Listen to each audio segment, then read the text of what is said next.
Quand l'Alsace redevient française en 1918, c'est une terre allemande. 90% des gens ne comprennent pas un mot de français, la presse est en allemand et les textes de loi sont allemands eux aussi.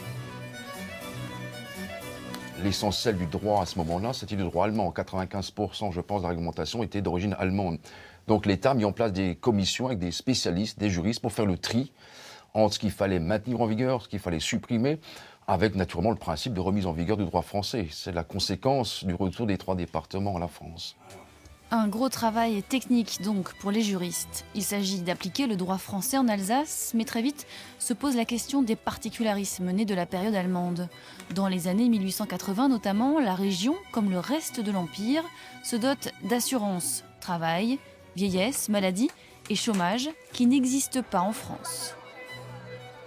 Ils ont été annexés par la première puissance économique mondiale, à égalité avec l'Angleterre et les États-Unis, mais où les lois sociales étaient avantageuses pour les travailleurs. L'État français réalise qu'il ne pourra pas abroger ses acquis et inscrit le droit local dans la loi le 1er juin 1924. Reste un écueil de taille, la place de la religion. L'Alsace en effet est allemande en 1905, au moment du vote de la loi de séparation de l'Église et de l'État en France. En 1924, c'est avec Édouard Herriot une majorité de gauche qui gagne les élections législatives, une gauche qui veut la laïcité partout en France et donc à l'Est aussi.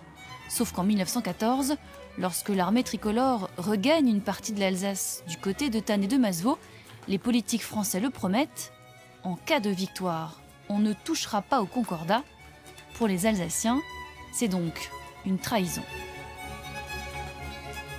Les autorités françaises à ce moment-là n'ont pas mesuré que, il faut dire que la propagande patriotique était telle qu'on ne pouvait pas le mesurer, je dirais, qu'au-delà ou par-deçà cette joie de redevenir français, il y avait quand même un certain attachement à des particularismes et que cet attachement était susceptible de générer des combats pour les conserver.